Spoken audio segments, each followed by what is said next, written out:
미국 금리 인상도 끝나는데 우리 대출 금리는 언제 떨어지나? 라는 제목의 뉴스가 있는데요. 미국 금리 인상 안 끝나갑니다. 그리고 대출 금리 언제 떨어지냐고요? 감히 말씀드립니다.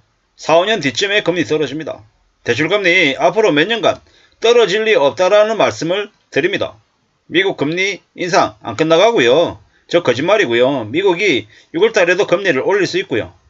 또 하반기에 어떤 행보를 보이겠습니까? 금리를 지속적으로 올릴 가능성이 매우 크다라고 보는 게 맞습니다.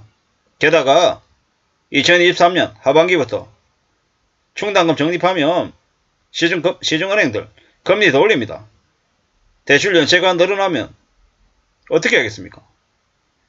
연체로 인한 그 부실을 방지하기 위해서 더욱더 금융권들은 더 심하게 나올 수밖에 없습니다. 신규 대출하는 사람들에게 일부 금리를 낮추는 행위는 하겠죠. 근데 대체적으로는요. 금리 계속 올립니다. 물론 2022년 하반기 말에 비해서 지금 금리가 조금 낮아진 건 사실입니다. 하지만 잠깐이고 또 금세 올라간다라고 보면 맞습니다. 무리하게 대출받은 이들이 감당 못할 빚 때문에 속수무책으로 무너지고 파산한다 그러고 개인에서 신청한다고 하면 그게 다 적용이 될까요? 다 반영이 될까요? 그러기에도 너무 많은 사람들이라는 겁니다. 비트하고 연끌하고 코인 투자해서 빚을 졌는데 그거 갚아줘야 됩니까? 탕감해줘야 됩니까? 회생처리, 파산처리 받아줘야 됩니까? 그래서는 안 된다라고 생각합니다. 도덕적 해이가 발생될 수밖에 없는 거죠. 대출금리 언제 떨어지냐고 몽락 기다렸다가는 그 기다리는 시간이 너무 길게 느껴질 겁니다. 빚쟁이들에게는 참 지금의 상황이 매우 암울할 거다라는 겁니다. 좋은 아파트에, 새 아파트에 로얄층에 살고 있어요. 어쩌라고요. 근데 치킨 한 마리 시켜 먹을 돈이 없어서 허덕입니다. 뛰쳐나와가지고 배달일 내야 되고 물리센터 가서 일해야 되고 투잡 쓰리잡을 해야 겨우 원리금 갖고 겨우 생활하며 산다라는 거죠. 근데 그렇게 계속 살 수 있냐고요. 투잡 쓰리잡으로 계속 지내면 몸이 버텨냐고요. 버티기 어렵죠. 근데 어쩔 수 없이 그렇게 일하며 살아야 됩니다. 누가 그렇게 하라고 얘기했나요? 왜? 충격이죠. 앞으로 온갖 끔찍한 일들이 계속 벌어지고 있고 또 하루가 멀다 하고 주변에서 벌어지고 있습니다. 왜겠습니까? 왜? 답이 없으니까요.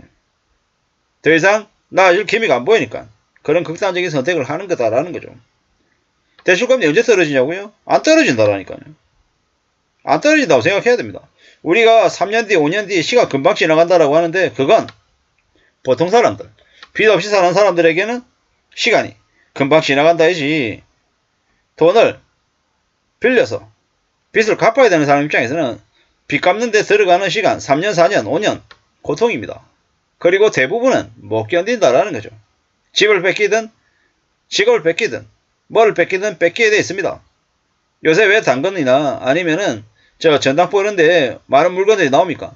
쓸 돈이 없으니까 뭐라도 팔려고 꺼집어 내놓는 거죠. 시간이 지날수록 그것조차도 아마 돈이 더 부족해서 더 많이 내놓을 겁니다. 참 어처구니 없죠. 산다라는 게 이런 건가? 누가 그렇게 빚을 지라고 했나? 이런 생각들 아마 많이 할 겁니다. 참 많은 우려, 많은 염려, 많은 걱정들이 들 겁니다. 과연 언제쯤이면 저 빚 갚는 일이 끝날 수 있을까라는 생각이 들어서이죠. 하지만 쉽게 끝나지 않습니다. 내가 원하는 대출금리 인하는 금세 오지 않는다라는 겁니다. 지금이 아니라 4, 5년 뒤쯤에 사람들이 아무도 집을 안 살려고 할 때 부동산 가격이 내리든지 말든지 주택구입 부담지수가 서울 기준에 100 이하인데도 90인데도 사람들이 안 사서 지방정부나 중앙정부의 세수가 부족해지고 엄청날 때 그때쯤 되면 이제 금리 되게 낮춰주면서 대출 받으라고 하겠죠. 2013년, 14년, 15년? 15년쯤이었던 것 같습니다.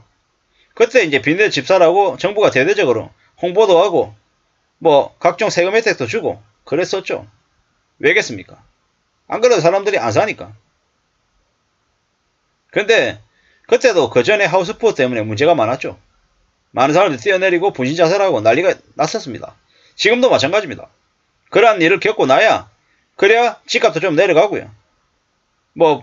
부실 채권들도 정리가 좀 되고 그러고 나야 사람들이 이제 다시 집값을 올려볼까? 집에 관심을 가져볼까? 집값 좀 내려오긴 했다는데 분양 열기가 이제 여기저기서 이제 터져나오고 경쟁률이 100대 1이다 1000대 1이다 그러면 또 이제 슬그머니 과거는 잊어버리고 이제 집을 좀 사볼까 하고 둘러보는 거죠. IMF 때 1997년 98년 때 빚낸 사람들 중에 지금도 소리 소문 없이 조용히 저 하층민으로 살면서 빚을 갖고 있는 사람들이 여전히 많습니다. 제가 이제 며칠 전에 그 시니어 모델 김칠두 씨인가요? 69세. 그렇게 유명하고 모델로서 인기를 많이 얻고 있는데도 생활고가 좀 있는 것 같더라고요. 왜 그런가 하고 봤더니 한때 젊었을 때 가게, 장사, 사업 되게 잘 나갈 때도 있었는데 너무 이제 욕심부리고 너무 확장한 탓에 말미에는 망했던 거죠. 잘 나갈 때는 한도 끝도 없이 영원히 그럴 것 같지만 침체가 오고 망하니까 좀 씁쓸해지더라는 겁니다. 우리가 노년에도 60대에도 70대도 살아갈 것이기 때문에 그때에도 좀 평화롭게 풍족하게 여유롭게 살려면 어떻게 해야 된다?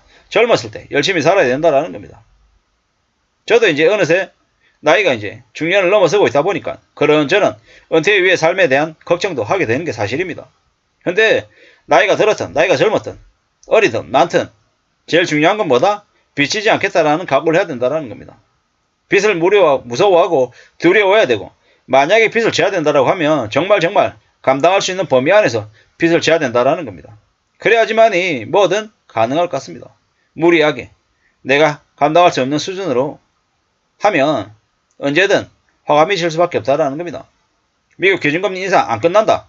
2023년에 미국 금리 인상 된 상태에서 지속된다. 제가 봤을 때 미국이 기준금리를 멈추고 하락하는 건 대략 2024년 하반기쯤으로 보여집니다. 그리고 한국은 언제쯤 할까요? 할 수 있을까요? 원래 금리가 비슷한 수준이다라고 하면 2025년 하반기쯤 되면 금리를 낮출 수 있을 텐데 지금 상황으로 봤을 때는 2025년 하반기도 어려울 것 같습니다. 2026년 돼야 금리를 내리지 않을까라는 생각도 듭니다. 그러면 정말로 집을 사야 될 시기가 2026년도 아니고 27년, 28년 뒤로 밀릴 것 같다는 생각도 해봅니다. 아무쪼록 차츰차츰 앞으로의 상황이 어떻게 흘러가는지 계속 모니터링하고 같이 얘기 나눠봤으면 좋겠습니다. 대출금리 쉽게 안 내려간다. 그리고 무리하게 빚진 이들이 잠시 잠깐 숨통이 트인 것 같지만 아니다. 조금만 지나면 다시 한번 더 쪼일 거고 아마 2023년 하반기 연말이 되면 그게 다를 것 같다는 생각도 해봅니다. 그러므로 지금이라도 어떤 식으로든 불법을 제외하고 합법적인 범위 안에서는 집을 팔아내려고 애써야 될 것 같다라는 말씀을 드리면서 마실까 합니다. 감사합니다.